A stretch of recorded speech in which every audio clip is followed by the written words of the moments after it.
اصطلاح سرزنش و اهانت نکنین، مرا بکنین.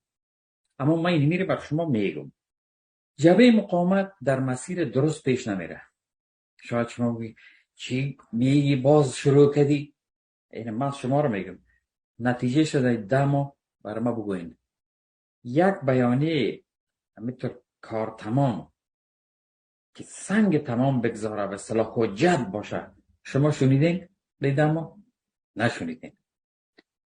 چرا؟ یک چرایش برای شما میگم، دیگه چرایش خودتان پیدا کنین. یک چرایش ایست که به طور کامل جبهه مقاومت با آیسای در تماس است. تماس بد نیست در سیاست، تماس و تعامل، اما اینکه تماس وجود داره که در گروه آیسا هستند. یونس قانونی، طارق محمدی رشته کار دستشان است. نفوذ یونس قانونی بیشتر است چرا او از آدرس انگلیس میه.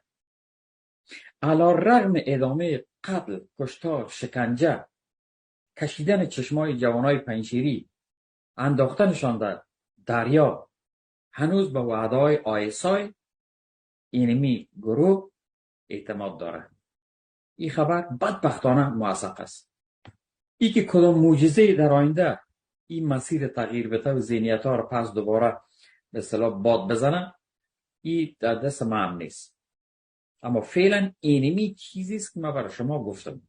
محوری که در دوشنبه است در مجموع در چارچوب پروگرام آیسای عمل میکنه.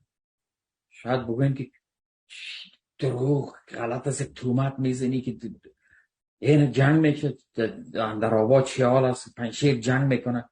او جنگ ها هدفمند و جبهه‌ای و استراتژیک نیست، پروژه‌ای است. تکرار میکنم، پروژه‌ای است. برای 2 روز و 3 روز میباشه، بعد ختم میشه. خب ما